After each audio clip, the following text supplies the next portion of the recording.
Tomorrow we're going to read the huge double portion of Matot and Masei, 9 whole columns in the Torah. Get yourselves a coffee, if your shul allows it, because the laning is going to last a long time. In the second portion that we read tomorrow, Masei, the Torah tells us about the 42 encampments that the Jewish people went through in their 40-year travail and travel of the desert. Now, some of those places that are mentioned aren't very nice. For example, Refidim. Refidim reminds us, Rafu Yedeim, that the Jewish people tried to shake the Torah off them. And then Melech came and reminded them and reminded us what our task is in this world. It reminds us of Kivrot HaTava, the graves of desire, and how those individuals just wanted meat. Well, what's going on over there?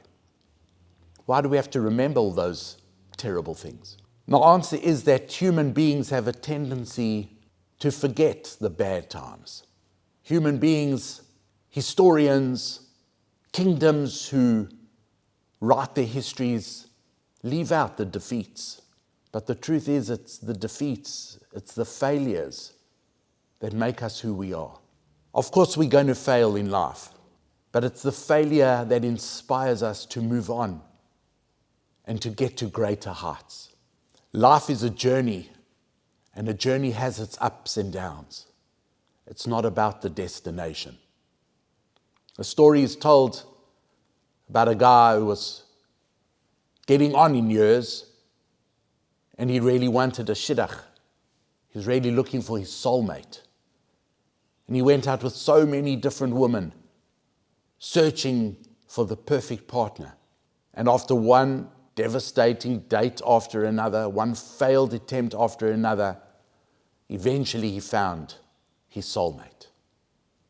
His mother, unbeknown to him, kept a diary of all the dates that he had been on. And when he finally announced his engagement, his mother said, now I can finally burn the diary, I can burn the scrapbook. But that's not the right hashkafa, that's not the right Jewish outlook.